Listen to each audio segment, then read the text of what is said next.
sabihin that they are not really that serious to get goals or to set goals for their lives. Now, if you ask the person beside you, ikaw, ano bang goal mo 10 years from now? 5 years from now? 2 years na lang. 1 year. Di ba, iba, pag hindi na, talagang wala silang ganun kaseryosuhan to fix and to set goals, For example, when I got married, I did not just marry. Some people, when they got married, akala nila, saya-saya. Teka, relax ka lang. You need to set goals to make sure, to experience the plans that God has for that marriage. Kaya ako noon, ang nisip ko, Lord, gusto ko kahit matanda na kami, magka-holding hands pa rin kami. Praise God. Kahit matulog kami, hino-holding hands ko yan. Pag nagdadrive ako, kinukuha ko yung kamay niyan. Baka tumalon eh. What I'm trying to say is this, hindi ako papayag na pagtanda namin, hindi kami ganun ka-close. Kaya nga minsan, naiiwan ko yan, babalik ulit ako, kukunin ko yan. Tanong nyo sa kanya. Bakit? Kasi inaalala ko yung isip ko, hindi ako papayag na hindi kita kahawak. May mga nangingialam lang, yung anak namin, nangingialam sa pagitan. Pero at least, ang isip ko, hindi, magkahawak tayo. Now, are you following? So, yun yung idea na meron ka kasing goal. Ang problema ng tao, walang goal sa buhay, kaya hindi sila masaya. Ay, isip nila, hindi, ang masayang buhay kahit ano. Hindi totoo yan, tingnan nyo. What is life without goals? Allow me just to share this with you. This is my personal note. Life without a goal is like playing basketball without a ball. Nakakita na kayo nagbabasketball. Ano pa yan? Wala ka naman bola. Anong kalokohan naman yan? Kahit pa ganyan-ganyan ka pa. Ang galing ko mag-crossover. Makapag-ganyan-ganyan. Wala ka naman bola eh. Anong say-say nun? Yes, you may try yourself to be exciting, but hindi mo maki-enjoy talaga yung larong basketball kung walang bola. Naintindihan po? Kaya maraming tao ganyan. Hindi lang yun. Without goals, your life is a success without you. Yung feeling mo, successful ka, wala ka naman. Feeling mo, everything you do is okay. Pero hindi ka kasali. This means your life ceases to live. Katanggat walang goal ang tao, para kang hindi nabubuhay. Kaya ito, narinig nyo na to several times in the past. Kaya pag tinanong mo yung ordinaryong tao, kawawa eh. Ba't ka nagtatrabaho? Para kumita ng pera. Ba't gusto mo kumita ng pera? Para may mabiling pagkain. Bakit nga? Para manatiling malakas. At bakit gusto mo magmalakas? Para makapagtrabaho. Bakit nga? Para kumita ng pera. Bakit nga? Para may pambiling pagkain. Bakit? Para manatiling malakas. Paano? Para makapagtrabaho. Ang tawag nila dyan, buhay. Kawawa. Kaya nga po, it's very tiring. A life without goals is very tiresome. It's full of troublesome, and so trivial. Parang walang kakwenta-kwenta. At hindi, kaya nga with goals, at least, your life become plain and simple. Alam mo kung ano yung dapat mong bilhin. Alam mo lang kung ano yung priorities mo sa buhay. You don't need to complicate your life. Hindi lang plain and simple, but it's also very purposeful. Meaning sabihin, intentional ang buhay mo. And ang pinaka-importante, it is perpetual. It is something that will last forever. Hindi lang basta goal, but something that will last forever. Kaya nga may mga kantahunan, talagang napakahalaga sa aking puso. I remember when I was still younger, and I used to question God. Sabi ko, God, bakit nyo kami nilikha? Ba't ang hirap ng buhay namin? Kasi po yung tatay ko, nung pinag-aral kami, kanya-kanya kaming deals magkakapatid. I don't really know how he talked to my brother, how he talked to my sisters, but this was our personal heart-to-heart father and son talk. Sabi niya sa akin, gusto mo mag-aral? Opo. Gusto mong pumasok? Opo. O sige, tutulungan ka sa pagpasok mo. On one condition, huwag ka magre-reklamo sa baon. Opo. Pag pumasok ka, magkano kailangan mo? Pag ta-tricycle po, piso, tapos 250, 6 pesos, pabalik, 7 pesos kasi 2 piso po yung tricycle. So, alim nyo na kung gaano katagal na yon. So, 13 pesos lahat-lahat. O, ito 5 piso. Bakit 5 piso? Ang usapan natin, papasok lang. Huwag ka na mag-tricycle, maglakad ka na. Anong gagawin ko, tay? Paano pag uwi? Ay, alam mo na umuwi. Ikaw na yan. Tutulungan kita pagpasok, kaya mo na umuwi. So, siyempre, sino ka naman? So, you're beginning to question, Lord, ba't ganoon? Ba't ganoon? Pero nakatapos ako, ha? Hindi ko tuturo sa inyo paano ko ginawa yon some the other time. Diba? As part of our series. So sabi ko, Lord, paano yun? Paano yun? Buti na lang ang Diyos, pag totoong taos puso ka na nanalangin, sumasagot siya eh. So Lord, bakit po? So dumaan yung jeep. Lakas ang sound. What am I living for if not for you? Pala yun eh. Hindi ko alam yung buong kanta. Pero the question struck me so hardly that I began to ask, yes, what am I really living for? Tapos some other time, may mga rinig kang kanta na naman. Do you know where you're going to? O nga, saan talaga ako papunta? Tapos eventually, narinig ko rin mga kantang, malapit na naman, lumubog ang araw, takbo ng buhay mo, di mo na mamalayan. Diba? O nga, no, ang bilis ng panahon, hindi mo lang namamalayan kung ano nangyayari. Nakuha ninyo? At ang pinakamatinding kanta na talagang halos mabuo-buo ko na. Hindi ako may composito, pero talagang tumama sa akin. Yun. Naglalaro sa hangin ang buhay ko, di alam kung saan ang tungo. Sumasabay sa agos ng mundong ito, ako'y gulong-gulo. Di ko na malaman kung ano ang gagawin sa buhay ko. Pawang kalungkutan, walang pagbabago, kabiguan lang ang nadarama ko. Alam nyo, pag hindi pa tapos. Inunahan ako, nakakainis, feel ko na eh. Sa totoo lang, nararamdaman ko talaga yung kantang yun. At sabi nga lang, kapaguran ang naging dahilan ng hanap ko ng liwanag. Layaw ng laman na pansamantalang kasagutan sa aking hanap. So yun yung question. Mamaya ako itutuloy yung sagot. Okay? Pero hindi pa tapos. Abangan. Sa pang-apat na series. Hindi. Tatapos ka. Kaya isipin nyo, ganun yung taong walang goal eh. Ganun yung taong wala akong pinupuntahan. Bigong-bigo ako, hindi ko maintindihan saan ako, ano gagawin ko sa buhay. Kaya nga ito napaka-importante. Ganun, ang tingin ng tao, well, ang goal ko lang naman, yumaman lang ako eh. Magkapera lang ako, okay na ako, masaya na ako. Hindi masama yung may pera. Gusto ng Diyos, may pera ka. Ayaw ng Diyos ng utang ka ng utang na hindi makabayad. Gusto niya ikaw may pera ka, mabuhay ka. Gusto niya yon. Ayaw ka niya. Kaya lang, hindi yun sapat. Tingnan niyo, sabi ng Bible. Someone in the crowd said to him, Teacher, ito makikita niyo sa booklet ninyo, Teacher, tell my brother to divide the family inheritance with me. Kasi siyempre, pinag-aawayan nila yung mana. Ito yung mana ko, sinuha lahat ng kuya ko. Di ba, ang dami magkakapatid na ganyan, hindi na sila nagmamahalan, nagkagalit-galit sila, dahil nag-away lang sa mana. Manang hindi naman nila pinagpaguran. Pero pag minanay kautang, kanya-kanya, hindi, iyon na yan, iyon na. Alam niyo, nakakatawa ang tao. Sobrang, kaya sabi ni Jesus, teka muna, sabi niya, then he said to him, beware. Mag-ingat kayo, beware. And be on your guard. Bantayin niyo yung sarili against every form of greed. For not even when one has an abundance, does his life consist of his possession. Ingat kayo, ang buhay, hindi nasusukat sa anong suot mo, anong meron ka. Hindi nasusukat doon. Ang buhay, nasusukat sa ano? Mami, papaliwanag sa'yo. Pero hindi yan nasusukat sa anong taglay mo. Nakuha natin. Nanalo ko, dumadakad ako sa mall. Sir, sale kami. Oh, ano yan? Omega watches. Sale kami, ang ganda, mamahalin. Oh, sabi niya, dating 500, ngayon 250. Anong 250? 1,000 pesos. Wow! Ang laki ng discount, 50%. From 500,000 pesos to 250 pesos, 250,000 pesos. Matagal na panahon na to, hindi to ngayon to. Sabi ko, anong oras na dyan? 2:05. Oh! Uy, 2:05 din! 2:05 din ang oras ko.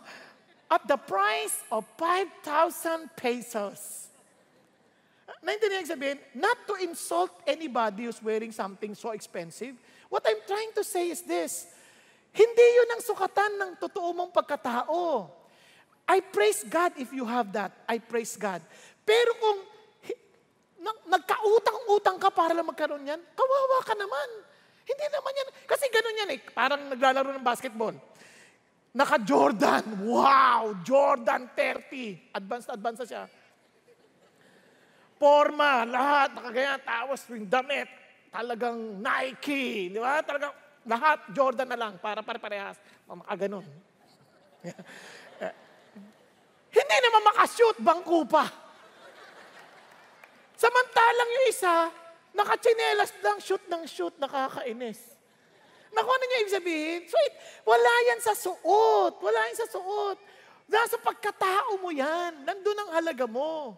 Kaya, tingnan nyo ito si Paul Getty, pinakamayamang tao nung panahon niya. Siya yung sa Getty Oil.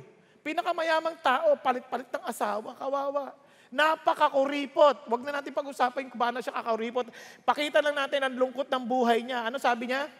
A lasting relationship with a woman is only possible if you are a business failure. Sabi niya, alam mo, magiging maayos lang ang buhay mong buhay mag-asawa kung bagsak ka sa negosyo because you have all the time for the wife.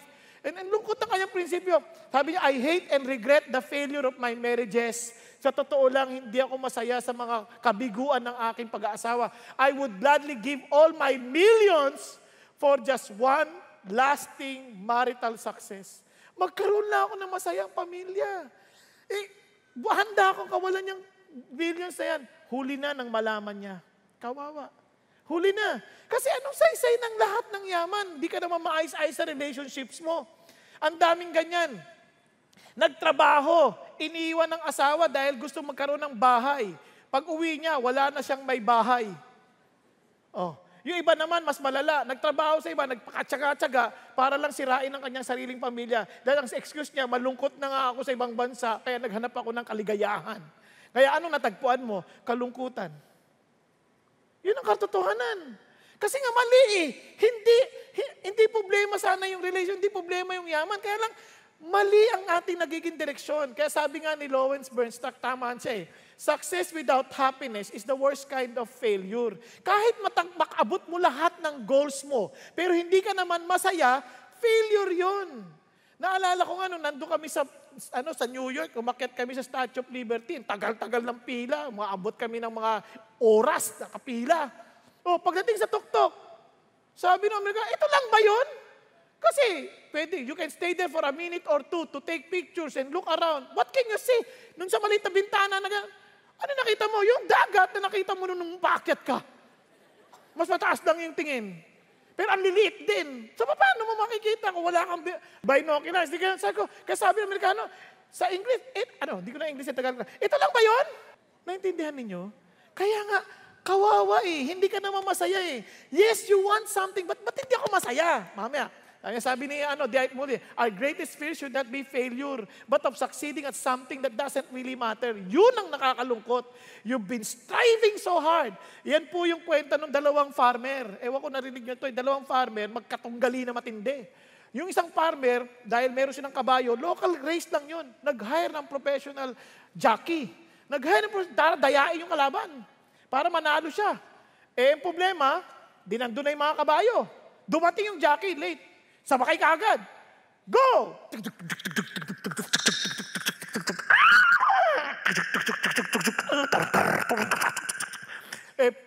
Pagdating sa finish line, panalo yung jockey. Yes, tuwan-tuwa. Galit na galit yung mama yung nag-hire sa kanya. Bakit galit na galit? Nanalo ko! Hindi ko kabayo yan, kabayo ng kalaban. Ano ka ba? Di ba, ang lungkot nun? You've been trying your best to win. At the end of the day, you missed what you're supposed to be winning for. Yun ang malungkot. Parang sa bahay, minsan sasabihin sa'yo ng asawa mo, ay mo, sweetheart, pag uwi ko, pagluto mo ako ng pakbet. Kasi gusto ko yung lasa ng may bagoong, tapos merong talong. Sweetheart, paborito ko yan. Okay. Pag uwi, ang niluto, kare-kare. Bakit kare-kare? Sobrang hirap ko dyan. Meron din naman talong at saka bagong. Hindi sabi sa'yo, pakbet Magkaiba yun. Yung kare-kare, bagoong na alamang.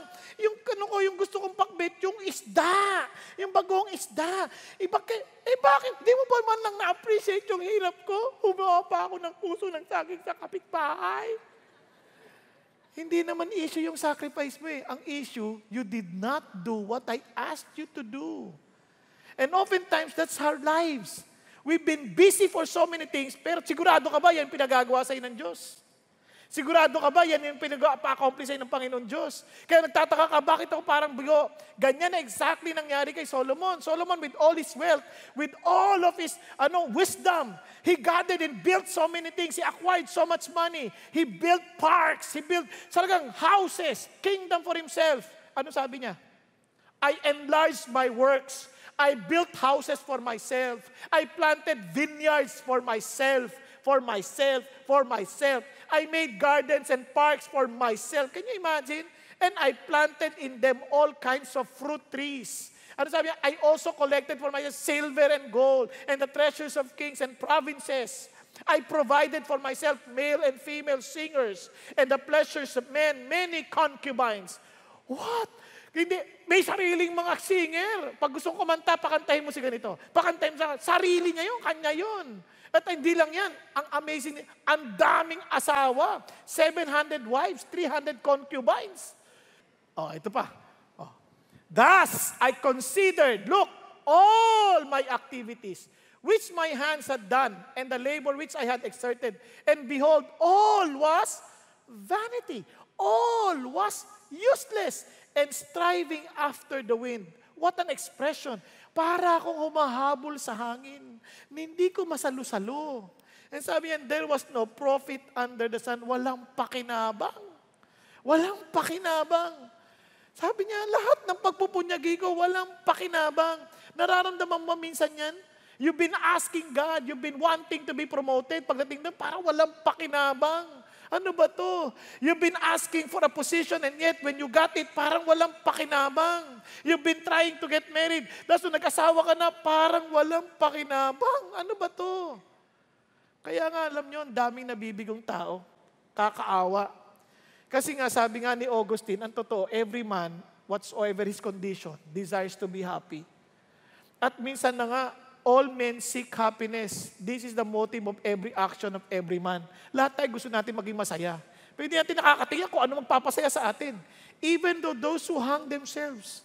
Sabi ho ni Blaise Pascal, napakatalinong tao. Sabi niya, kahit yung mga nagpapakamatay, ang gusto na, ayoko na, gusto ko na matahimik. Gusto ko na mapahinga. Di ba? Ganyan ang sinasabi ng tao. Kaya nga, ang dami nagpapakamatay. Look at these people. You know these people? Kilala niyo siya? Nagpapatawa ng tao. Pero hindi rin nakayanan, nagpakamatay din. O, yan yung panahon ng iba. Ito naman yung panahon ng kabataan, yung mga kapanahunan namin. Kilala niyo ito? Si Mark Salling? O, yan din. Yung sa Glee, naalala niyo sa Glee? O, nung nahuli ho kasi got involved before sentencing him for yung possession of child pornography. Nagpakamatay. Hindi rin ho kaya. So, ang dami hong tao nagpapakamay, kawawa. Kasi isip nila, this will make us happy. Ang dami natin ganun. Isip natin, makapahinga lang ako, okay na. Makapagbakasyon lang ako, okay na. Oh, mga nanay, pakinggan niyo mabuti. O, di ba? Mga anak, magbabakasyon tayo. Nung magbabakasyon na kayo, ano sinasabi ng mga anak niyo? Mama, nasan yung aking swimming trunk? Nasan yung bathing suit ko? Bakit kasi ako hinahanapan niyo? Nagluluto ako ng baon natin. Oh, pagkatapos, nandun na yung asawa, naghihintay na. Popot-pot pa na yan. Oh, no, hindi pa tayo alas. Naninigarilyo pa. O, pagkatapos, yung babae, huling-huling dumarting, yung asawa, nagtatali pa ng buhok. Kasi naman, tinignan ko pa yung mga nasaksak doon. Baka mamaya, may mga kuryenteng nakabuhay doon. At saka, sinarado ko pa yung mga pinto. Hindi niya mainaasikaso. Ako lahat nagagawa. O, di ba? O, tapos umupo na ron. Tapos mamaya, malayo pa ba? Malayo pa.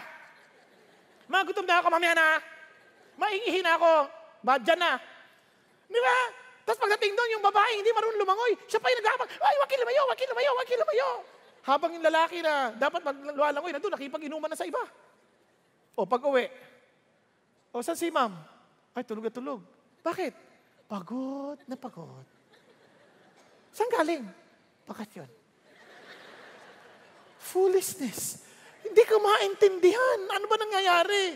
Di ba? Likom ka ng likom ng yaman. O, ito sabi niya, thus I hated all the fruit of my labor. All the fruit. Sabi niya, for which I had labored under the sun, for I must leave it to the man who will come after me. Sabi niya, and who knows whether he will be a wise man or a fool? Yet he will have control over all the fruit of my labor, for which I have labored by acting wisely under the sun. This too is vanity. Wow, this is really useless. Ano to? Trabaho ng trabaho. Na hindi mo alam kanino mo iiwan. Yan bang pag-iwanan ko, matalino ba yan? Yan bang pag-iwanan ko, matinubang tao yan? Hindi, huwag kang magalala. Ganyan-ganyan kwento ng mama. Sobrang yaman, may driver siya. Dami niyang kotse. Meron siyang Lamborghini, meron siyang Mercedes, BMW, meron siyang Corvette. Ang dami niyang kotse. May Nissan GT, alam niyo. Meron siyang Mustang. Oh, patay. Nagka-cancer. Oh, tapos inilalakad yung papeles niya, yung driver, tsaka asawa niya, sila naglalakad, nagkaigihan. Oh, di nag-asawa. Ano sabi ng driver? Ang ganda ng iniwan ni Sir. Di ba? Biruin mo, pinagtrabahuhan mo, tapos yung walang ginagawa doon, siya pang nakinabang. Sabi ni Solomon, useless to. Walang kwenta ito. Ano ba to? Yan, sinasabi niya, useless under the sun. Ibig sabihin, wala ang Diyos doon. Lahat yun, pang lupa lamang. So everything we've been working for, you've been really working so hard in this world, wala din. Kasi isang bagay na hindi naintindihan ng tao ganito. Sabi niya, katulad ng mama, naalala nyo, divide ourselves. Kwento ng parable si Jesus. Sabi niya, after umani ng marami, he needed a bigger barn. Sabi niya, wow, look at my harvest, soul. You have many goods laid up for many years to come. Yun ang ating isip parang we are preparing ourselves for years, no? In the future. So we're working so hard. Ang sabi niya, take your ease, eat, drink, and be merry. Deep within our hearts. All of us, we want that. We are saying that to ourselves.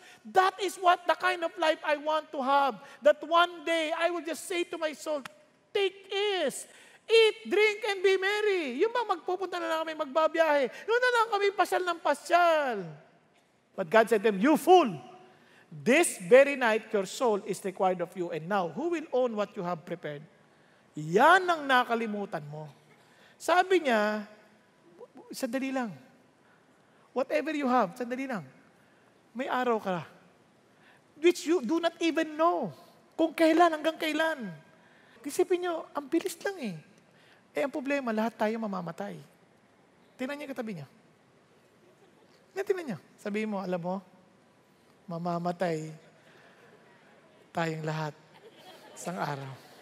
Hindi, totoo lang. Come on guys, mamamatay tayo lahat. Kaya sabi ng Lord, itong tanong, so is the man who stores up treasure for himself and is not rich toward God. Yun ang tanong. Hindi ka naman mayaman sa Diyos, tapos ka. Kaya nga, tayo, ang dali natin makalimot na mamamatay tayo We keep on building our own kingdom here in this world that we have forgotten that we were supposedly preparing ourselves for the future. Ngayon, don't get discouraged. Bakit sabi mo, wow, ito na naman tayo, naiinis na ako sa ganyan. No, listen to this. Hindi naman na importante ano nagawa mo kahapon. Dahil tapos na yon. You cannot redo it or undo it. Walang delete Tapos na yung kahapon. What is important is what you will do today onwards. Nagkakadinig yan. The reason why we need to be reminded of our yung finiteness, yung ating limitation, para alam natin na wag tapos na yung nakarang, anong gagawin ko dapat ngayon para maging seryoso naman ako para onwards. Ang problema naman ng tao, kaya hindi tayo nag-improve, we always think, matagal pa yan. Kahit sa exam, sino mga estudyante rito? Estudyante. Minsan ganun tayo Hindi natin, may exam kayo at any time. Tapos hindi mag-aaral. Tapos pag yung announcement, tapos pag mag-aaral na, wala nang tulugan. Sa sobrang cramming, hanggang nag-e-exam, nag-aaral pa rin. Habang nag-e-exam, ano na sagot? Nag-discuss tayo. Paano ka aayos? Kasi cramming ka, ganun din iba. Gusto mag-asawa, mag-aasawa. Cramming, hindi naman pinipare yung kanyang pag-aasawa. Cramming Lagi silang ganun, laging ganun. Kaya sabi ng Diyos, yan ang nakakalimutan nyo. You do not own yourself. You need to understand your time is not yours. That time is just being entrusted to you. You need to be prepared. Because one day you will be facing me. One day you will give an account to whatever works or whatever activities you did. Kaya sabi ng Bible, tinan nyo, sabi ni Oswald, the reality about death has an amazing power of altering what a man desires because death profoundly affects his outlook. Bakit? Look kung sabi ni Paul. Kaya sabi ni Paul, ito lang hangad ko. My goal, my central goal. So we make it our goal to please Him, whether we are at home or in the body or away from it. Si Paul, knowing that he would also die at that time, knowing that he would also die, sabi niya, whether at home or away, ibig sabihin, referring to his body, my goal is to please God. Because I know that I am not a creator, I am a created being. Kaya I need to prepare to face my master because I will give an account. Alam niyo ang kasunod nito? Ito sabi niya, for we must all appear before the judgment seat of Christ, so that each of us may receive what is due us for the things done while in the body, whether good or bad. Sinong haharap sa Diyos? We must all. Non-Christian lang ba? Hindi. As Christians, Christian na to halos eh. Christian, ang issue dito, lahat ng mga non-Christians, tayo, sa ang rewarding ceremony, ito na yun eh. But we must all appear before Christ. Yes, we are saved not by our works, but by the grace of Jesus. But we will still face Jesus for the judgment day. Anong judge niya? So that you may receive what is due for you or for us, the things done while in the body, whether good or bad. Lahat? Oo, lahat. Yun ang tanong sa atin. Kapag umarap ka sa Lord, ready ka ba? Hello, alam nyo habang tumatanda ang tao, bumibilis ang oras. Napansin nyo ba yun? Pakisabi sa tabi mo, ano oras na sa'yo? Para maintindihan yung oras, kung ang lifespan ng tao is 70 to 80. Sabihin natin 70 na lang. Pag mga, 20 years old ka, o 22, mga 8:20 ng umaga yan. 8:20. Kapag mga 30 ka na, 11 o'clock na ng tanghali. 30. Kapag mga 40 ka na, mga 3:30 na ng hapon. Pag medyo nasa 50 ka na, 8 o'clock na ng gabi. Lubog na araw. 8 o'clock na, paggabi na yon. Ano na piniprepare mo? You're preparing to sleep. Tama? Ngayon, kung mga 60 ka na o 70, hindi ka lang makatulog. Nagkakanilihan. But you will soon face God. Yun, kung average 70, 80. Kung hindi, at kung mapaaga ka, kasi it will come at any time. Ako hindi ko namamalayan. Di ba, parang ang lakas-lakas ko naman. Nung mag-preach ako ng 3 o'clock, biglang, papunta pala ako dito, parang, ba't anong ibang pakiramdam ko? Parang sasabog ulo ko. So, nag-preach ako ng 3 o'clock. Actually, before that, check na, 150 over 100. Ang normal ko, 110 over 70. Bakit nangyari? Anong nangyari sa akin? Bakit biglang tumaas? Dahil ba sa natutulog? Hindi naman. O di, pagkatapos ko mag-preach, chinek ulit, 160 over 110. Pastor, hindi ka na pwedeng tumayo. Hindi, mag-preach ako. Gusto kong gawin ang trabaho, patay kung patay. Sabi, hindi talaga pwede, hindi talaga pwede. Umuwi na kayo. May pinainom sa akin, ang hihina ako. Parang, anong nangyari? Tapos, pinauwi na ako. Kasi di malaman, ako po yung taong matigas ang ulo. Hindi ako mahilig mag-iinom ng kung ano-anong gamot. Kaya ayoko nung binibigyan ako ng maintenance, kanyan. Hindi, hahanapin ko muna anong naging dahilan, bakit tumaas yung dugo ko. Kailangan mahanap ko yun. Kung hindi, magme-maintenance ka na hindi mo nahanap yung dahilan, di tinago mo lang yung kasalanan. Nakuha niya yung sabihin? Mabait ang Diyos, nireveal niya kung anong dahilan. O normal na ulit po ako ngayon. 110, over 70, over 80. Pero hindi ko rin alam, ibig sabihin at any time, nakuha ninyo? Kaya hindi tayo nakakasiguro. So balik tayo. Haharap tayo ngayon kay Lord. Kaya, ang problema, kung meron ka rin lang namang goal, dapat tama yung pagkaintindi mo sa success. Ulitin ko hindi pera, hindi katanyagan, hindi relationships. Kahit relationships. Ilan sa inyo, aamin, that the person closest to you hurts you the most. Pero mali ba yan? Hindi. Walang mali sa yaman, ang mali kapag hindi tama. Kasi ito lahat ng yaman, lahat ng achievement mo sa buhay will give you temporary happiness, but it will give you failure. You will never succeed without God. Yan ang huwag niyong kakalimutan. You will never. Kaya magtataka sila, nakuha ko to, wala nangyari. Nakuha ko to. Asan ang Diyos sa picture? Hanapin mo yung picture. Kaya ganda-ganda ng definition ni Pastor Peter when it comes to true success. Sabi niya, becoming all that God wants you to be. How can you be becoming what God wants you to be kung wala kang relationship kay God? And doing all that He wants you to do. Gawin mo lahat ng gusto niyang pinagagawa sa'yo. And hearing Him say, one day, well done, good and faithful servants, enter into the joy of your master. So sabi ng Lord, simple lang. Ito, that you would become as God designed you to be. Now, for me to share this with you, to explain this further, ito po yun. Success is having the big hit. Be one with God, plus Jesus, hit. This is your hit. Sabi niya, HIT. Holiness, integrity, sabi niya, and target. Ulitin ko holiness, integrity, and target. Ano ibig sabihin nun? Ito. Una, holiness, your God's unique will for you. God has a unique will for you. Integrity, God's way of accomplishing His will. And target, God's will, is to be intimate with Him and to multiply. Let me explain. Pag narinig yung word na holiness, you always hear the word set apart. You are set apart. Nakakaintindihan? Now, tingnan nyo yung katabi nyo. Tingnan nyo naman. Para kayo makakagalit Di ba? Tingnan nyo yung katabi nyo. Hindi ba kayo nagpapasalamat, hindi nyo siya kamuka? Parang lungkot bigla, no? Di totoo naman Parang, wow! Yang katabi mo, pasalamat ka because it means that you are not redundant. You are uniquely designed by God. What the person on your side can do, you might not be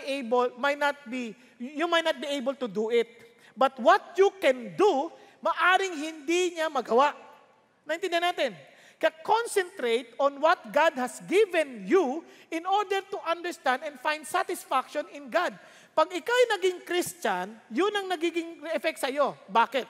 Kasi ganito yan, when God created us in His image, anong central attribute niya? Holiness, set apart. And God wants you to be set apart. Ang problema, we fell into sin. When we fell into sin, we became slave of Satan. We became slave to our pleasure. We became slave to our desires. We became slave to the world. Kaya whatever the world tells us, sunod lang tayo. Hindi, gaya-gaya lang tayo. Bakit? Kasi pag ikaw ay slave, wala nang issue. Doktor ka ba? Ikaw ba ay attorney? Lahat kayo, maglingkod kayo. Magguha kayo ng bulldozer doon. Kayo, buhatin nyo yun. Wala kang choice. Hindi mo sabihin, teka muna, hindi yan ang aking giftings. Hindi yan walang gifting. Pintor ka, ba? Iningatan mo yung kamay mo. O hindi, magbuhat ka ng baturon. Dali mo yan. Hindi ako ganyan, kay pintor. Walang pakialam sa pagpinta-pinta mo. Kung pianista ka pa, di ingat na ingat yung kamay mo. Maglaba ka doon. Kasi you're a slave. You have no choice. Kaya maraming tao, very frustrated in life because they're trying to achieve something because that is what the world trying to tell you. Gawin mo ito, gawin mo ito, gawin mo ito. Kaya gaya ka lang ng gaya. Anong linabasan mo? Tumaya. Hindi totoo. Kasi gaya ka lang ng gaya hindi ganoon ang good source. Kaya sabi ng Lord, nung niligtas ka niya, look at what happened.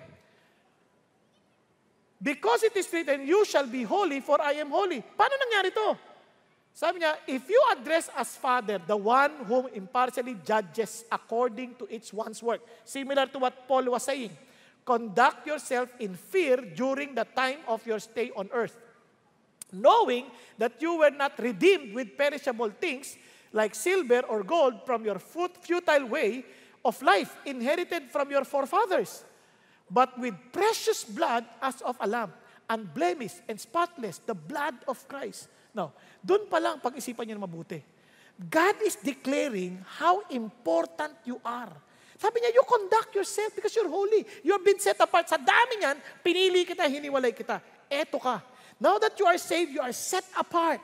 Hiniwalay na kita, you're so special. How special? I am your Father. Special ka because of your relationship with me. Isipin ninyo kung ikaw ay anak ng presidente. You're so special. Tama? Parang, wow, anak ako ng presidente. Now, you are the son of the King of Kings. Tapos ano ba? Yung worth mo, kasi di ba, sabihin lang, ang worth ng isang tao is based on who made him. Sino ba may gawa niyan? For example, magkano yung kotse na yan? Million yan. Bakit? Mercedes-Benz yan eh. O, gawa yan. Nakuha ninyo? Kahit mukhang jeep yan, pag Mercedes-Benz yan, mahal yan kasi gumawa dyan.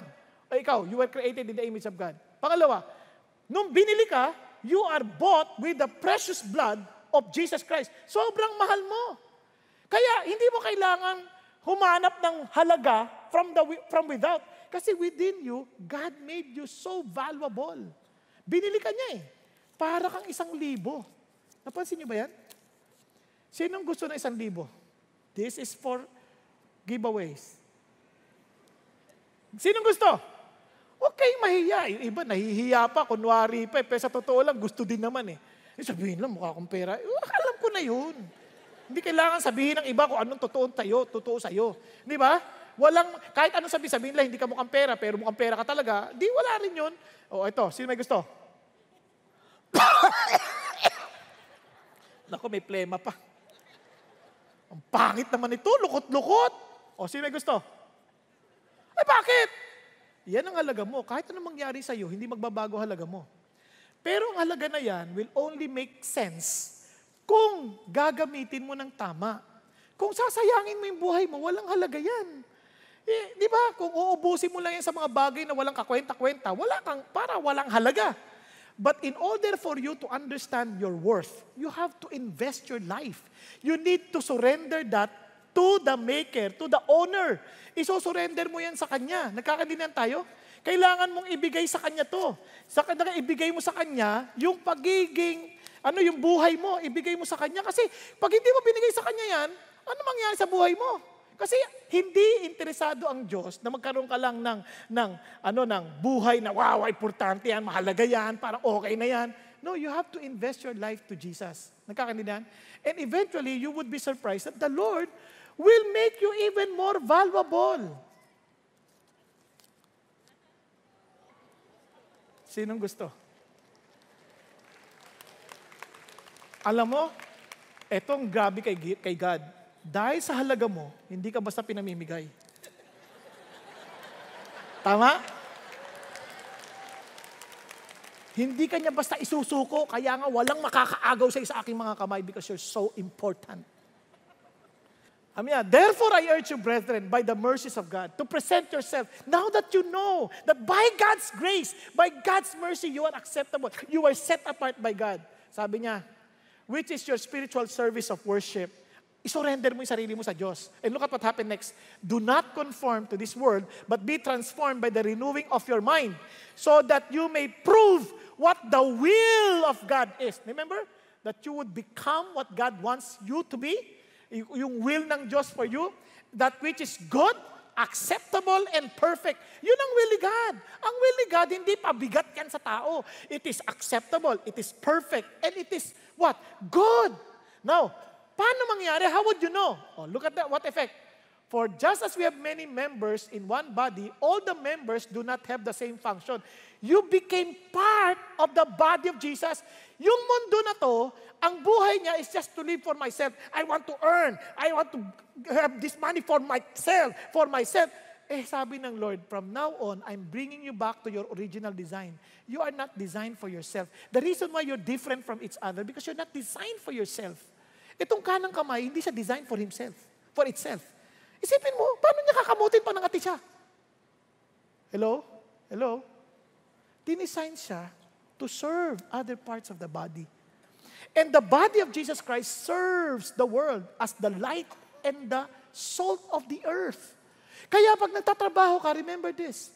You're not working there for yourself. Remember, you're working in the name of Jesus. Kaya yung kapalpakan mo, kapalpakan ng buong katawan. Pag sinabi, ang tatamad ng mga yan, saan ba yan? Mga taga-CCF yan eh. Ang tatamad, umuwi agad. Dahil ang sabi, may D-group daw. Ganun ba tayo? Hindi. Hopefully, what they will say, ay, iba yan, mga Christians yan, ang sasayang magtrabaho, parang paano mo yan pakakawalan? Kaya nga sana hindi mag-resign yung mga yan, kasi ang sisipag niyan. Bakit? Because they are working for the body, for the head. Sino si head? Si Jesus. Diba? Kaya nga tayo, bigla tayong binalik sa mga kanya-kanya tayong unique function. O anong function natin? Tingnan nyo, one body in Christ, individually members one of another. One of another. We are members of one of another. Ang sabi niya, since we have gifts that differ according to the grace given to us, each of us is to exercise them accordingly. If prophecy, according to proportion of his faith. If service, in his servings. He who teaches, in his teaching. He who exhorts, in his exhortation. He who gives, with liberality. He who leads, with diligence. He who shows mercy, with cheerfulness. Gamitin mo. Alam nyo, kaya mag-work kayo sa Old Testament, mababasa nyo. Si Uzzah, with all good intention, malalaglag yung ark. Sinalo niya. Patay. Bakit? Hindi issue yung intensyon. Ang issue, ano yung uniqueness mo. You're not supposed to touch that kasi hindi ka Levites, hindi ka priest. Only the priest will touch that. May limitation ng tao. Hindi lahat magagawa ng priest, pero may magagawa naman kayo. Ibig sabihin, ganun yun, may kanya-kanyang role eh. Naintindihan natin, naalala niyo si Uzziah? King. King yan eh. Sino magpipigil dyan? Nag-offer sa altar of incense. Sabi ng mga hindi ka ba dapat yan? Di nagkaroon siya ng ketong hanggang sa mamatay siya. Friends, you need to understand your call. Alam mo, it takes diligence and discipline to do that. Kaya tayo, gusto natin maging successful, maging masaya, but we're trying to be someone that we are not. Don't try to be someone that you are not. Ang una mong alamin, Lord, what is my role? What is my part? Kaya sa buhay, ang saya mo pag nakatagpuan mo na, walang inggitan. Walang inggitan. Kaya hindi ka nainggit. Uy, meron siyang bagong kotse, okay lang. Kasi yung kotse na yan para sa kanyang role. Hindi yan para sa akin. Nakuha ninyo, magkukotse ako ng ganyan. And tawag ko sa Lord, maging jeepney driver. Kailangan ko bagong jeep dahil hinuhuli ng mga bulok. Hindi ko kailangan bagong kotse dahil hindi ako Uber driver. Siya, tawag niya yun. Baka yun, bigay sa kanya ng Diyos. Hindi ka kailangan maingit. Parang kamayan. Nakakita yung mata ng lechon. Uy, sarap ng lechon. Kinuha ng kamay. Sinusubo ngayon sa bibig. Sabi ng mata, ba't mo binibigay sa kanya yan? Sa akin yan. Ako nakakita niyan. O yan, subo mo. Makakabuti? Hindi. Kaya minsan nasisira ang pangalan ni Jesus kasi we're trying to be someone that we are not. Kaya friends, you understand your unique design. We're different from each other because we're important. But one thing we know, whatever we do, whether we eat or drink or whatever you do, do all for the glory of God. I met some basketball players here, Karina. Sa basketball players, follow what Stephen Curry said. Sabi niya, I pray for God. Kaya meron pa siyang ganyan pag nakakashoot. Diba? Kasi yun ang sabi niya eh. But look at them. As Christians, they're trying to be somebody that they are not. Problema pa rin. Bakit? They began to be spokesman against the president. Hindi, dapat ang role mo is to model your submission to authorities even if you don't like these people, to the young people because you're Christians. You're still the salt and light of the world. Puro injured sila ngayon. Naku, ano yung ibig sabihin? I'm not condemning them, but what I'm trying to say is this, don't forget your role in life. Pastor ako, hindi ako papasok sa politika, pastor ako eh. Naku, ninyo, kahit kunin na ako artista, hindi ko kinukuha. Pastor, kailangan sana namin ng mag-aarte ng ganito, yung papatay ba? Yung papatayin. Kasi naghahanap sila ng papataying pangit eh. Sabi ko, kahit pangit ako, hindi ko papahiram ang aking kapangitan. sa hindi bagay na pinagagawa sa akin ng Diyos. I am too busy accomplishing what God wants me to accomplish. Nagkakaintindihan? Hello? Kaya importante yon. Number 2, integrity. Listen to this, integrity. What is integrity? Sabi niya gano'n, look at this. And he said to his disciple, for this reason I say to you, do not worry about your life. Sa Luke 12 pa rin. So as to what you will eat, nor your body, for your body as to what you will put on. Now, ano ibig sabihin nito? Pag sinabi mong integrity, ibig sabihin, from the word integer, no? From the word integer. Ito, a very good example. Kanina, I pronounce it integer. Hindi, sabi sa akin ng teacher, tsaka mali ka papa. Yung mga anak ko pala sabi niya, mali ka papa. Since they're better than me, hindi naman ako I listen to them. So hindi mo kailangan magalit, arte ninyo, ako na nagpapaas. Yung turuan niyo ako dito. No, you listen to them. Kasi yung teacher ko sa English, sasabihin sa akin, ganito ka, mali yung ganito mo. Opo, sorry po. No, nagkakamali ka lagi dito. Opo, thank you po. So, I respect her call or their call as teachers. Di ba? Kailangan matuto ka eh. Nakuha ninyo?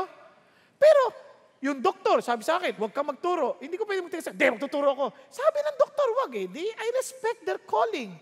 If they're doing this for the glory of God, then I will listen to them. Nakuha ninyo? So, ito yung integrity. You give your all. Kung worried ka, ang ibig sabihin ng worried, suffocated. So, hindi ka makahinga. You cannot give your all. Some people, they could not do their best for the things of God because they're so worried about their needs. Isipin niyo mabuti, who will take care of your needs? God. You follow God, imposibleng hindi ka umayos. Kaya nga yung aklat ni the richest man who ever lived. Isipin mo si Stephen Scott.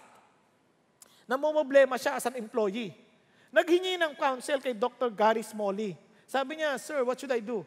Listen to this. You read the Bible, you read Proverbs every day, 1 chapter every day. Since the Proverbs has 31 chapters, sabi ganon, since Proverbs have 31 chapters, sabi ganon, you read 1 chapter a day. Ngayon, pagka 30 days lang, gawin mo 2 chapters para yung pati 31. Okay. In 2 years' time, I'm telling you, you will be better than your future leaders. So, 2 taon lang, magiging magaling ka sa mga leaders mo. Ginawa niya. Alam nyo, in 2 years' time, yung kanyang kinikita, napakaliit. 18,000 a year, dollars, to 7 million US dollars. And sabi niya, paano nangyari yun? I just followed what the Bible was telling me to do.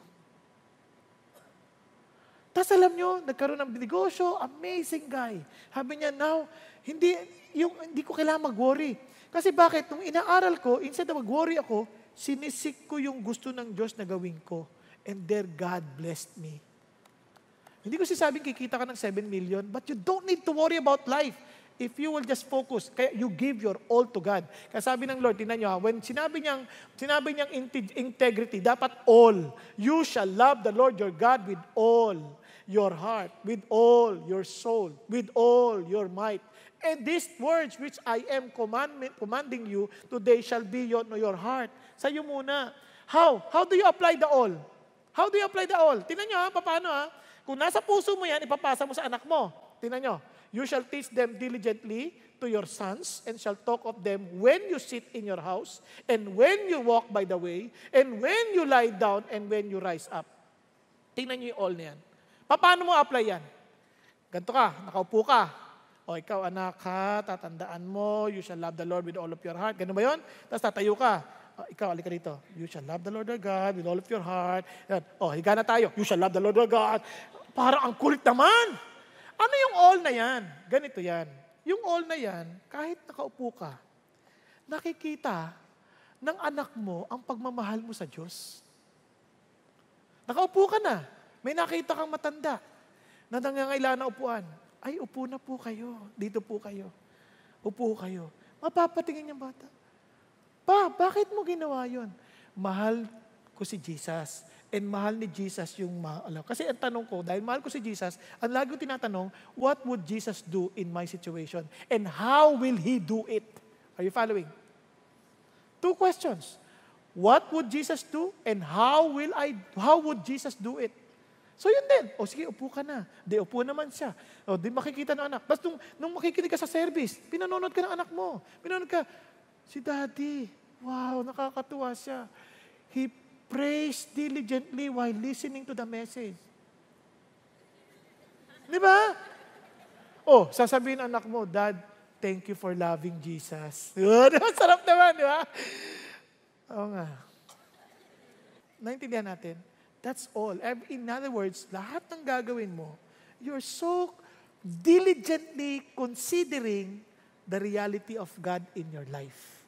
Kaya nga sabi ng Lord, listen to this, hindi ka magiging successful kung hindi ka magiging Christian. Ha?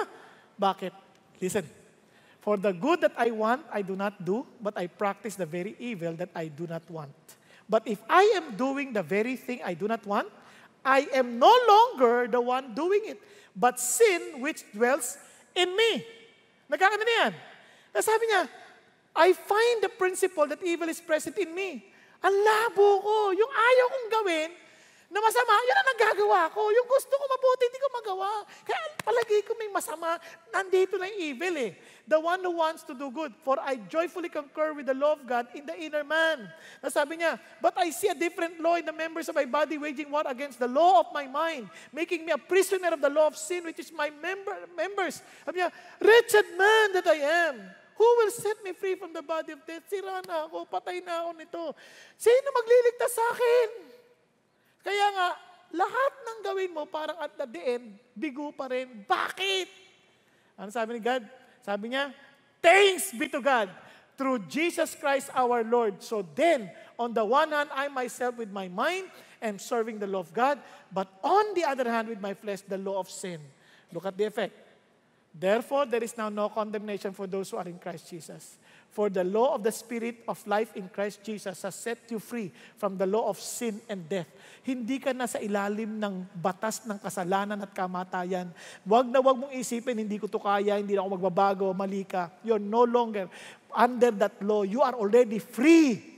God freed you. And sabi nga, so that the requirement of the law might be fulfilled in us who do not walk according to the flesh, but according to the Spirit. And sabi niya, for those who are according to the flesh, set their minds on the things of the flesh, but those who are according to the Spirit, the things of the Spirit. How would you know that you're considering the things of the Spirit and the flesh? Pag flesh, laging para sa akin, hindi ako pinansin, hindi ako binibigyan ng galang, hindi ako binibigyan ng puro sarili. Kailangan ng makagante. Ang Espiritu hindi ganon. He's so free. Hindi siya kontrolado ng opinion ng ibang tao. Hindi siya kontrolado ng yung sinasabi ng tao. Kontrolado siya ng sinasabi ng Diyos. Kaya napakalaya niya. For the mindset of the flesh is death. But the mindset on the Spirit is life and peace. Because the mindset on the flesh, look at the words, is hostile toward God, for it does not subject itself to the law of God, for it is not even able to do so. And those who are in the flesh cannot please God. Hello? Paano nga ba? We are to please God, our goal. Tama? Kung sa magitan lang ng sarili mong desisyon, wala yan. Hindi mo kakayanin. Kaya, ang integer, para maging totoo sa iyo yan, hindi flesh, kundi you need the Spirit of God to be upon you. Nakakanilan yan? Kaya, alam mo, before you say something, iniisip mo, Lord, ano po ba to? Does it glorify you? Now listen, para magkaintindihan tayo mabuti. Sa simula pa lang, alam mo na kung nasa Diyos ka o hindi. Sa attitude mo towards the Word of God. Bakit? Kasi ang taong uhaw at gutom, may spirito, uhaw yan sa bagay ng Diyos. Kasi sabi ni Jesus, man shall not live by bread alone, but with every word that proceeds out of the mouth of God. Extend na akong konti. Sanay naman na kayo, di ba? Extend na ako ng konti. Konting oras. Hindi minuto, oras. Parang ganito para maintindihan ninyo. This is the flesh. Meron pong isang hari that he has 4 wives. Yung hari, yung 4th wife niya, yun ang paborito niya. Lahat ng gusto ng 4th wife binibigay. Bagong cellphone, bagong damit, binibilan. Yung gusto. He provides everything the 4th wife wants. Yung 3rd wife, yun ang pinakamaganda. Yun ang, wow, the most beautiful among all the wives. He was really very proud for his 3rd wife. He tells everybody, this is my wife. Yung 2nd wife, this is the closest. Ito yung he opens up his frustrations, his hurts, his joy, yan, sa second wife. Yung first wife, ito yung tumulong sa kanya in all his success, but she was the most neglected. Kawawa, no? Hindi napapansin, pinababayaan. So, time came na itong lalaki, as many of us will experience, in fact, all of us will experience, na mamamatay na. Haharap na siya sa kamatayan. Kasi nagkaroon siya ng cancer. Pero wag sana mangyari sa'yo. Stage 7. Ayun, siguradong patay na yon. Para wala ligtas. Para mabilis yung kwento. So, he went to his fourth wife. Sabi niya, alam mo, you're my favorite. Everything you want, I provide. So please don't leave me on this. Can you just accompany me to the next life? Sabi ng babae, alam mo, maninigas na lang ako kaysa sumama sa'yo. Ang lungkot nun. To tell him that, parang, hindi mabuti to ah. So, ito na, lungkot na lungkot siya. Went to the third wife. Sabi niya, please, I know that you know that I am very proud of you. Pero sabi niya, please, be with me in the next life that I can tell God that you are my wife. I'm very proud of you. Sabi niya, hindi ka papatay. Ang dami naliligaw sa akin. And life is good. Mag-aasawa ko ulit, no? Sabing ganun. Yun ang sagot. Di, wala na. Bagsak na to. Down na. Went to the second wife. Please, wag mong bibiguin dahil ikaw ang aking closest. To you, I open up my frustrations. To you, sabi niya, biglang naiyak yung second wife. Alam mo, masasamahan kita hanggang libing. Pero hindi ako sasama sa'yo sa kabilang buhay. Yun na, talagang bagsak na siya. Eh yung first wife, payat na payat. Kinalabit siya sa balikat. Ako, sasama ko sa'yo. Eh mukhang mamamatay na rin eh. Payat, pinabayaan eh. Pero doon naiyak yung hari. Sabi niya, alam mo, ikaw talaga naman yung tapat sa lahat eh. Ikaw yung kasama ko, ikaw yung tumulong sa akin to become, great. Pero totoo lang, ikaw ang pinabayaan ko. I'm so sorry. Iyak siya ng iyak, but it's too late. Alam nyo, that's our picture. We have 4 wives. Yung pang-apat nating asawa, katawan natin, we provide everything our body wants. Ating third wife, that is our accomplishments. We're so proud about them. But they will also go to somebody else. Our position, that we treasure, ganyan. Pupunta lang sa iba yan. Our second wife, ito yung mga relatives natin, mga immediate relatives na mahal tayo. They will just cry. They will go to the funeral. Tulak mo, hindi na sasama yan.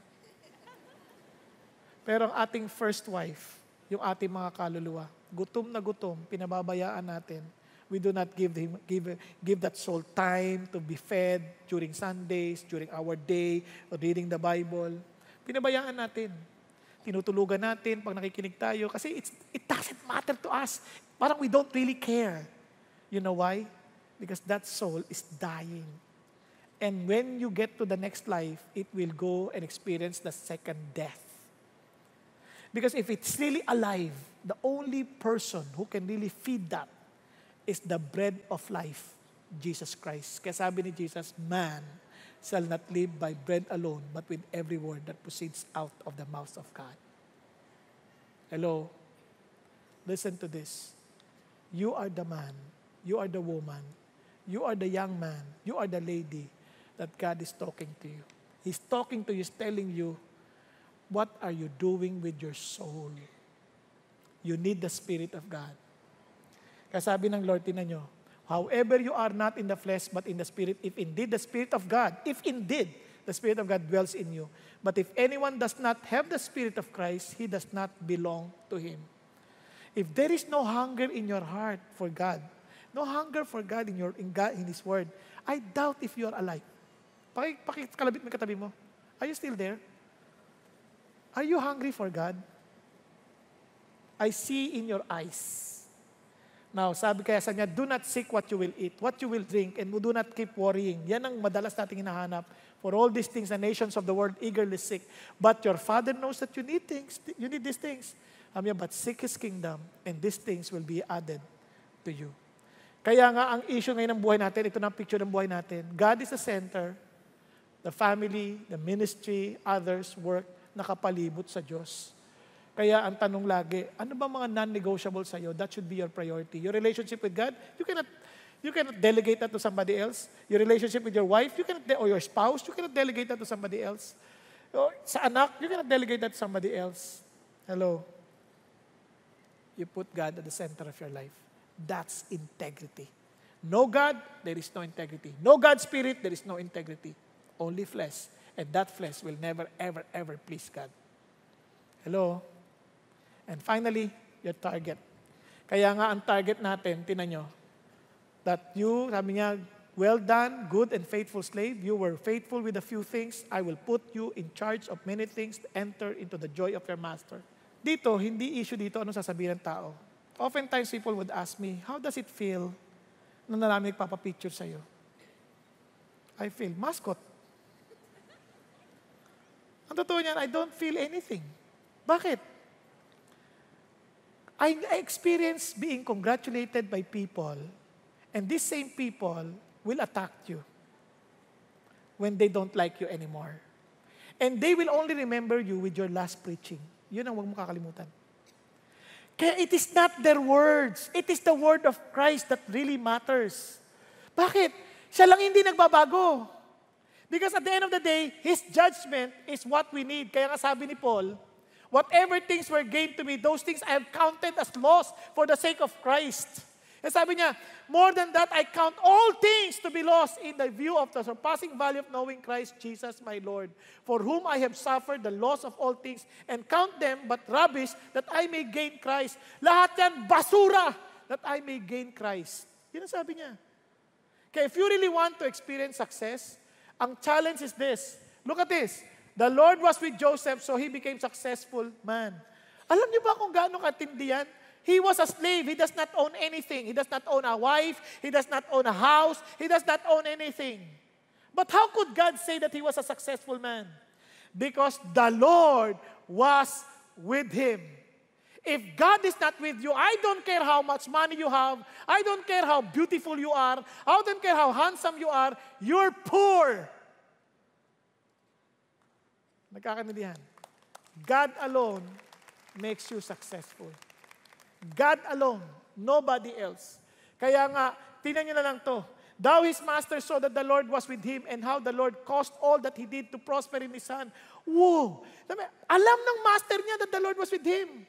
Tanong mo nga sa classmate mo, sa tama mo sa trabaho, tsaka yung boss mo, boss, nakikita mo ba si Jesus sa akin? O nakita mo ba si Lord sa akin? So, sinong Lord? Gambling Lord? Drug Lord?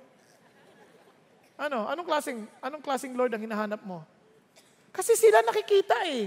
How would they know? Because you work with joy. You work for the Lord. You give your best because you're offering your work to Jesus. Di ba? Doon mo alam, wow. Kaya I see God because everything you touch, like a Midas touch, prospers. If not, God is with you. You know what to do. Hindi yung, gawin mo to, hindi ko po alam yan. Ang Christian, hindi mo alam. Ito po, sige po. Kung hindi niya alam, magtatanong siya, magpe-pray siya. Tama? Lord, tulungan mo ako rito. And they will see. Naalala ko yun, nagtatrabaho ako sa accountant. Pinapagawa sa akin, 4 years atang delayed, walang records. Binigay lang yung mga records. Di ko alam gagawin ko. I began to worship the Lord. Di ko alam gagawin ko, but I did it. And you know what? After that, 2 months, tapos ko. And this was amazing. Yung boss ko, pag pumapasok yun, laging galit. Pag pumasok na hindi galit yun, may sakit. Alam ng kapitbahay namin na galit siya. Pero alam niya that the Lord was with me. You know why? After that, bigla niya ako kinausap, can I talk to you? Can I ask help from you? And then he opened up. Then I understand why. Bakit? People will recognize who you are and they will ask help from you one day because they knew you belong to Jesus. Nagkakanilan tayo. Kaya sabi niya, tinan nyo, kahit nang tuksuhin siya, dahil gwapo siya, sabi gano'n, no?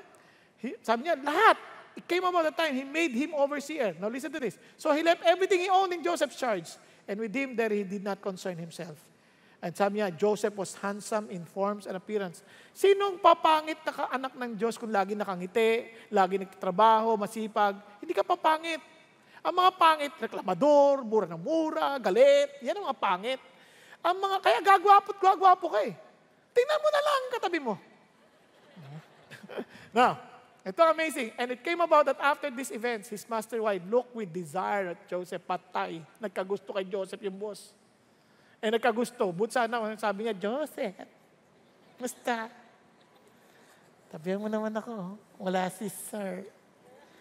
Ako, ano sabi ni Joseph? Lahat pinagkatiwala sa akin. Pwera sa inyo. Paano ako magkakasala sa Diyos dito? Di ba? Inaaraw-araw ng misis. Joseph. Ano ka ba? Nakakarindi ka na. Balik ka nga rito. Ganun ba yun? Lord, hindi ko nakayanan eh. Araw-araw ba naman eh? Hindi. Ganun talaga. Pero if you know that you belong to Jesus, takbo siya. And he was accused of rape. Siya na nga yung tumakbo, siya pa yung napagbintangan. Nakulong siya. At nung nakulong, ano nangyari? The jailer did not supervise anything under Joseph's charge because the Lord was with him. And whatever he did, the Lord made to prosper. He was a successful man because the Lord was with him. And eventually, he became the prime minister of Egypt. Kasi, see, I've set you over all the land of Egypt. And look at this. Then Pharaoh took off his signet ring from his hand and put it on Joseph's hand. Ang tanong, paano kung di kaya siya nasumunod sa Diyos? I don't know. But one thing I know, God wants you to be successful in His ways. By having this target, I want to hear you say, well done, good and faithful servant. Amen po? Nagkakanilan? Now, let me end. How can you be faithful? Sabi ng Lord, diba, to be with God? All authority has been given to me in heaven and on earth. Kaya sabi ng Lord, I will be with you always, even to the end of the age. Bakit? Because I want you to make disciples. I want you to go. I want you to baptize. I want them to teach them to observe everything I've commanded you. Yan ang purpose ng life goals natin. Nagkakaintindihan. So let me just end with one minute lang. Si Billy Graham, when he was interviewed. Let's watch. Finally tonight here, Diane Sawyer with Reverend Billy Graham, asking about something many of us have thought about too. He was known as America's pastor, his personal connection with so many who never even met him. His worries often the same as ours, even when it came to death. How often do you think about it? I couldn't answer how often. I suppose I think about it quite a bit, like everybody else. I think we're all conscious that this life is very temporary and it's very short. The older you get, the shorter it seems. It seems just yesterday that I was milking cows for my father on the farm. We're all facing death, and we all better get worried about it and be sure we're right with God so we're ready for that day of judgment that's going to come. And Diane asked him what he hoped people would say about him after he was gone. What do you hope they'll say? I don't want them to say big things about me because I don't deserve them. I want to hear one person say something nice about me, and that's the Lord. When I face Him, I want Him to say to me, well done, thou good and faithful servant. But I'm not sure I'm going to hear it, but that's what I would like to hear. Wow, praise God. Mga kapatid, minsan we're so concerned about what people will say. But the truth is, whatever they say, it's nothing. Because they too will die. What's important is what God will ever say to you, to us. Will He ever hear Him say, well done, good and faithful servant? Are you ready? Kaya ang ganda nung ending niya sa, nasaan kaya ako, Jesus, kung wala ka? Di ko na malaman kung saan ako pupunta.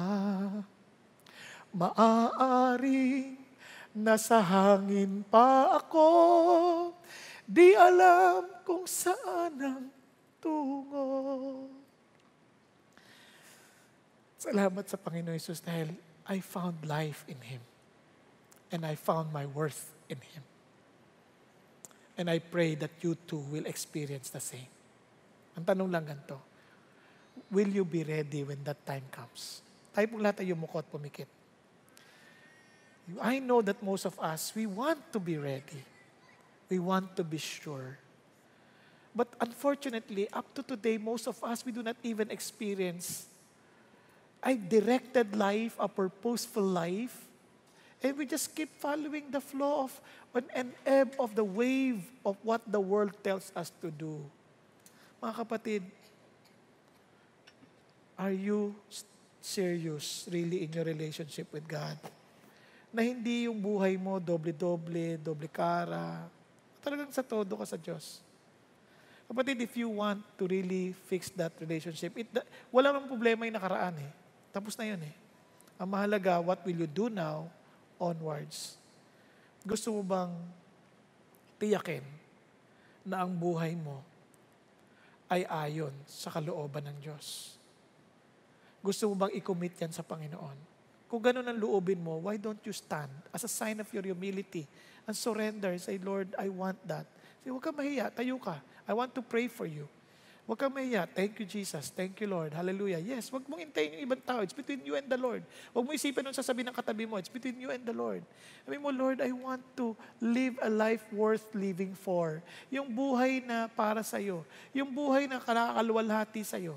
Yung buhay na talagang masasabi kong, Panginoon, talagang yun ang tinatahak ko, yung to hear you say, well done, good and faithful servant. Yes, hinihintay ka ng Lord. Tayo ka, huwag kang maya. It's between you and the Lord. Don't be proud. Just be humble before God.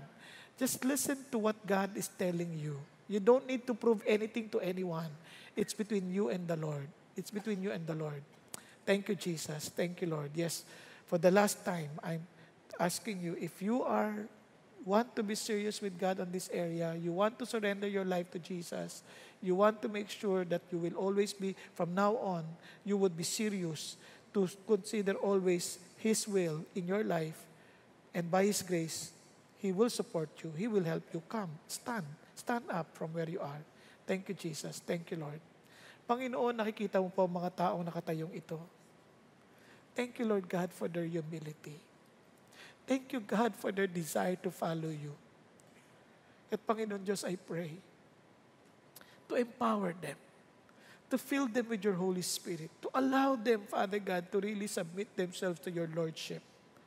Lord, as they express their desire to surrender, I pray, Lord, that as they stood up, Lord, as a sign of their surrender to you, I pray, may you accept, Father God, their heart's desire, their heart's cry.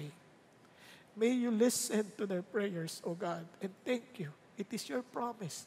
It is your desire for us to be fixed. Lord, thank you that we are not here to follow after blessings, but to follow after you, who will bless your people, who faithfully walk with you. Because you are the blessing. You are what we need. You are our satisfaction. You are our goal. And Lord, our goal is always just to please you. So Lord, help us. Kahit Panginoon, cover these people who are standing up with your grace. Cover them with your strength. Empower them with your Holy Spirit. And remind them always of your word. Provide them, Father God, the discipline to study your word every day. The discipline to listen to your word, O God, moment by moment. And the discipline to be accountable to the body of Christ in a smaller context, O God. Give them the wisdom and the steps that they need, that they may grow in their relationship with you. Thank you, God. Thank you, Jesus.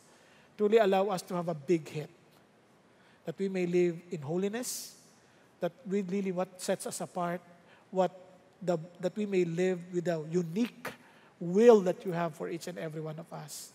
That we may give our all, with all integrity, with utmost integrity, O God. And that we will fix on our target. And that is to be intimate with you. More intimate with you every day. And to multiply. Because we want others also to experience the same. That we will all sing a song saying, every day with Jesus, it's sweeter than the day before. Father God, bless your people, and I pray even for those who are seated. I just pray, Father God, to continually, Lord, bless them, continually allow us, Father God, to be a blessing in the family, and let our family experience the blessing that only comes from you. Help us to establish our own goals, that when we get home, we will write them down and we will really get serious to them, to that goal, O God. And that we will always prayerfully consider to accomplish that goal for your glory and honor. Thank you, God. In Jesus' name we pray. Amen and amen. God bless you.